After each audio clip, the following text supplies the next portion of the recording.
Hello दोस्तों, any time update में आपका स्वागत है। आज हम लोग Bihar state power holding company LTD BSPHCL बिजली विभाग की तरफ से जो वैकेंसी आई है इसके बारे में हम लोग देखने वाले हैं। ठीक है, इसका इम्पोर्टेंट डेट जो रहने वाला है वो आपका 20/6/2024 से आपका ऑनलाइन फॉर्म भराना स्टार्ट शुरू हो गया है। ठीक है, इसका लास्ट डेट जो रहने वाला है 19/7/2024 तक आपका लास्ट डेट रहने वाला है। पेमेंट आपका 19/7/2024 तक ही लास्ट डेट रहने वाला है। ठीक है, एग्ज़ाम आपका डेट मई से जून में होने वाला है। सॉरी, एग्ज़ाम डेट आपका मतलब जुलाई तक आपका होने वाला है। ठीक है,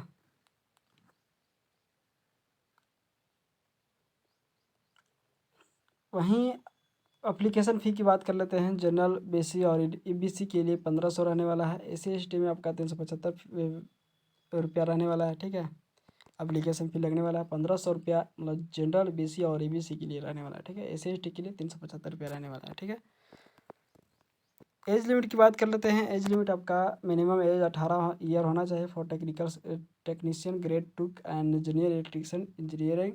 मैक्सिमम आपका 21 साल होना चाहिए, 18 से 21 मांगा गया है। मैक्सिमम एज आपका 37 ईयर होना चाहिए, होगा भी तो चलेगा। ठीक है, लेकिन इलेक्ट्रिशियन और टेक्नोलॉजी के लिए, इलेक्ट्रिशियन और टेक्नीशियन ग्रेड 2 के लिए 21 साल मैक्सिमम होना, मिनिमम 21 साल होना चाहिए। ठीक है, मैक्सिमम 37 साल मांगा गया है। ठीक है, अब हम लोग देख लेते हैं पोस्ट वाइज वैकेंसी क्या है रहने वाला है। ठीक है, टेक्नीशियन ग्रेड 3 का जो वैकेंसी है इसमें आपका टोटल वैकेंसी 2000 रहने वाला है। इसमें क्वालिफिकेशन जो मांगा गया है वो आपका 10th में matric pass with 2 year ITI certificate in electrician trade में आपका होना चाहिए। ठीक है, 2 साल का ITI ट्रेड होना चाहिए। ठीक है, मतलब 10th और ITI मांगा गया है इसमें। उसके बाद जूनियर जूनियर अकाउंट्स क्लर्क में आपका 300 वैकेंसी रहने वाला है। ठीक है, इसमें आपका bachelor degree in commerce BCom from any recognised board in India, मतलब कॉमर्स मांगा गया है इसमें। ठीक है, BCom मांगा गया है जूनियर अकाउंट क्लर्क में। 300 पोस्ट पर वैकेंसी है। कॉरस्पॉन्डेंस क्लर्क में आपका 150 पोस्ट रहने वाला है, जिसमें आपका bachelor degree in any stream any recognised in India bachelor degree मांगा गया है कॉरेस्पॉन्डेंट क्लर्क के लिए। और स्टोर असिस्टेंट के लिए 80 पोस्ट रहने वाला है, इसमें आपका बैचलर डिग्री मांगा गया किसी भी स्ट्रीम से। जूनियर इलेक्ट्रिकल इंजीनियरिंग में आपका JEE GTO में आपका 40 पोस्ट रहने वाला है।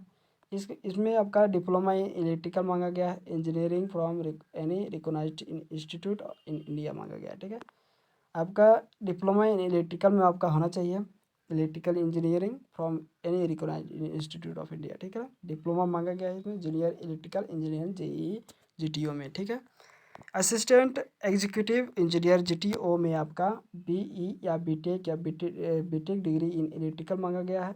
Electrical and electronics engineering 60% marks होना चाहिए।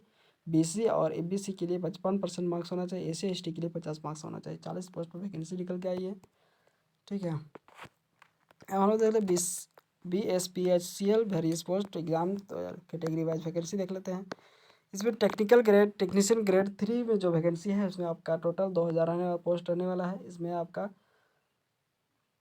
500 आपका अनरिजर्व कैटेगरी के लिए है। ठीक है, और EWS में आपका 200 पोस्ट रहने वाला है। SC में आपका 400 रहने वाला है। ST में 240 रहने वाला है। EBC में आपका 500 रहने वाला है। BC में आपका 360 रहने वाला है। ठीक है, उसके बाद जूनियर अकाउंट क्लर्क में आपका 300 पोस्ट पर वैकेंसी निकल के आई है। इसमें आपका 70 पोस्ट रहने वाला अनरिजर्व कैटेगरी के लिए। उसके बाद आपका 30 पोस्ट रहने वाला है EWS के लिए। SC में आपका 62 पोस्ट रहने वाला है। 7 आपका ST में आपका BC EBC में आपका 40-80 रहने वाला है, और 55 पोस्ट BC के लिए। ठीक है, 38 पोस्ट आपका कॉरस्पॉन्डिंग क्लर्क में आपका 38 पोस्ट अनरिजर्व कैटेगरी के लिए है। EWS में 15 पोस्ट है। SC में आपका 30 है। ST में 3 है। EBC में आपका 37 है, और BC में आपका 27 है।